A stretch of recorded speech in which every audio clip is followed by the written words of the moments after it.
നമസ്കാരം. കുറച്ചു മുമ്പ് ഇവിടെ വലിയ ചർച്ചയായ വിഷയമാണ് ഹലാൽ വിഷയം. എന്താണ് ഹലാൽ എന്ന് ചിന്തിച്ചിട്ടില്ല, എന്താണ് ഹലാൽ എന്ന് അറിയേണ്ട ആവശ്യമില്ല. പക്ഷേ ഹലാൽ എന്ന പദം ഒരു അറബി പദമായതുകൊണ്ട്, അത് മുസ്ലിങ്ങൾ ഉപയോഗിക്കുന്നതായതുകൊണ്ട് അത് ഇവിടെ വേണ്ട. അങ്ങനെ ഹലാൽ നിരോധിച്ചുകൊണ്ടാണ് പിന്നെ അടുത്ത നടപടി. അത്തരത്തിലുള്ള ഹലാൽ വിരോധം നമ്മുടെ ഇന്ത്യൻ സാമ്പത്തിക ഘടനയെ ചെറുതായിട്ടൊന്നുമല്ല സ്വാധീനിച്ചത്. അതിപ്പോ സാമ്പത്തിക പ്രതിസന്ധിയിലേക്ക് ഇന്ത്യ പൊയ്ക്കൊണ്ടിരിക്കുമ്പോഴാണ് നമ്മുടെ സർക്കാരിനത് മനസ്സിലാകുന്നത്. അതുകൊണ്ട് തന്നെ ലാഭം തേടിയിട്ട് BJP സർക്കാർ, നമ്മുടെ കേന്ദ്ര സർക്കാർ ഇതേ ഹലാൽ വിരോധം കൊണ്ടുവന്ന അതേ സിസ്റ്റം തന്നെ മാറ്റി എഴുതുകയാണ്. ഹലാൽ എന്നാൽ എന്താണെന്ന് പോലും ചിന്തിക്കാതെ കേവലം മുസ്ലിം വിരോധം ആളിക്കത്തിച്ച് ഹൈന്ദവ വോട്ടുകൾ നേടാൻ നോക്കിയവർക്ക് ഒടുവിൽ കാലം കാത്തുവെച്ച തിരിച്ചടിയാണ് ലഭിച്ചുകൊണ്ടിരിക്കുന്നത്. രാജ്യത്ത് മുസ്ലിം ജനതയെയും അവരുടെ വിലാസത്തെയും പൂർണ്ണമായി മാറ്റി നിർത്തിക്കൊണ്ട് മറ്റുള്ളവർക്ക് ജീവിക്കാൻ കഴിയില്ല എന്ന് വീണ്ടും തെളിയുകയാണ്. അതായത് ഇന്ത്യയിൽ മതത്തിനല്ല, മറിച്ച് പരസ്പര സഹവർത്തിത്വത്തോടെയുള്ള സമൂഹത്തിനാണ് പ്രസക്തി. ആ സാമൂഹിക ഘടനയെ തകർക്കാൻ ശ്രമിച്ചവർക്കാണ് ഇപ്പോൾ തങ്ങളുടെ മുൻകാല നിലപാടുകൾ വിഴുങ്ങി മാറി ചിന്തിക്കേണ്ടി വന്നിരിക്കുന്നത്. ഇതിന് ഏറ്റവും പുതിയ ഉദാഹരണമാണ് ഒമാനുമായിട്ടുള്ള ഇന്ത്യയുടെ പുതിയ വ്യാപാര നീക്കങ്ങൾ. ഒമാനിലേക്കുള്ള ഇന്ത്യൻ ഉൽപ്പന്നങ്ങളുടെ കയറ്റുമതിക്കായി ഹലാൽ സർട്ടിഫിക്കറ്റ് നൽകാൻ കേന്ദ്രം, അതായത് BJP സർക്കാർ ഇപ്പോൾ പൂർണ്ണ സമ്മതം അറിയിച്ചിരിക്കുകയാണ്.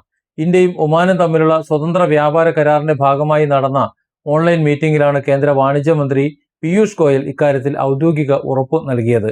ഒരു കാലത്ത് ഹലാൽ സർട്ടിഫിക്കറ്റുള്ള ഭക്ഷണ പദാർത്ഥങ്ങളോട് പരസ്യമായി യുദ്ധപ്രഖ്യാപനം നടത്തിയവരായിരുന്നു BJPയും സംഘപരിവാറും. വലിയൊരു വിഭാഗം ഹലാൽ ബോർഡ് വെച്ചിട്ടുള്ള ഹോട്ടലിൽ ഭക്ഷണം കഴിക്കില്ല, ഹലാൽ ബോർഡ് വെച്ച് ഹോട്ടലിൽ പാടില്ല എന്നൊക്കെ പല വിധത്തിലുള്ള വാദഗതികളാണ് ഇന്ത്യയിൽ പോലും നടപ്പിലാക്കാൻ വേണ്ടി അക്കാലത്ത് ശ്രമിച്ചിരുന്നത്.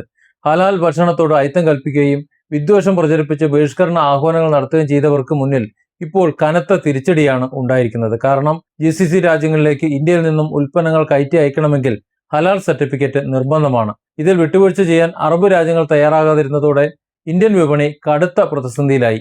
സാമ്പത്തിക തകർച്ചയും കയറ്റുമതിയിലെ ഇടിവും നേരിട്ടതോടെ പണ്ട് വിദ്വേഷം വിളമ്പിയ അതേ BJP സർക്കാരിന് ഇപ്പോൾ ഹലാൽ സർട്ടിഫിക്കറ്റ് എന്നത് മികച്ച ഗുണനിലവാരത്തിന്റെ മാനദണ്ഡമായി അംഗീകരിക്കേണ്ടി വന്നിരിക്കുന്നു.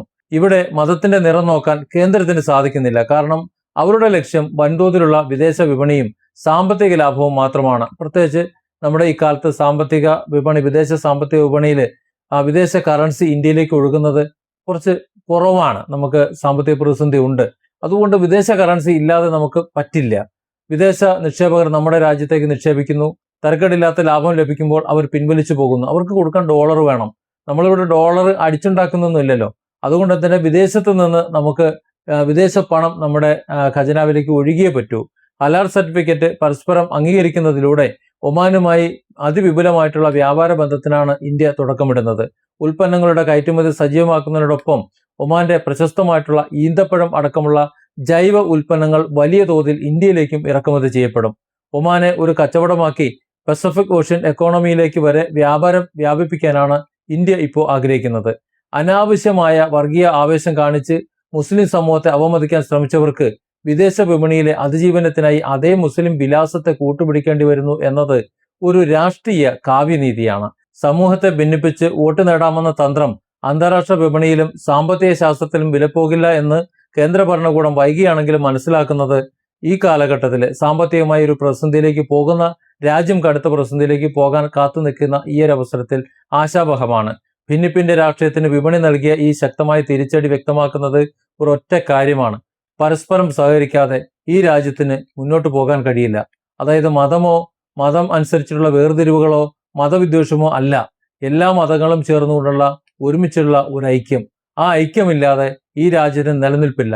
ഏതെങ്കിലും ഒരു മതവിഭാഗത്തെ മാറ്റി നിർത്തിക്കൊണ്ട് നമുക്കിവിടെ ജീവിക്കാമെന്ന് വെച്ചാൽ നമ്മൾ ഈ സമൂഹത്തിൽ ജീവിക്കുമ്പോൾ നമ്മുടെ ശരീരത്തിലെ ഏതെങ്കിലും ഒരു അവയവം നീക്കിക്കൊണ്ട് ജീവിക്കേണ്ടി വരുന്ന ഒരു സാഹചര്യമാണ്. അത് ഇപ്പോഴാണ് ഇതൊക്കെ നടപ്പിലാക്കാൻ തോന്നിയവർക്ക് മനസ്സിലാകുന്നത് എന്നതാണ് കഷ്ടം. കാരണം വൈകിയാണ് പലപ്പോഴും പലർക്കും തിരിച്ചറിവ് വരുന്നത്. Different angles. Don't forget to subscribe and support this channel.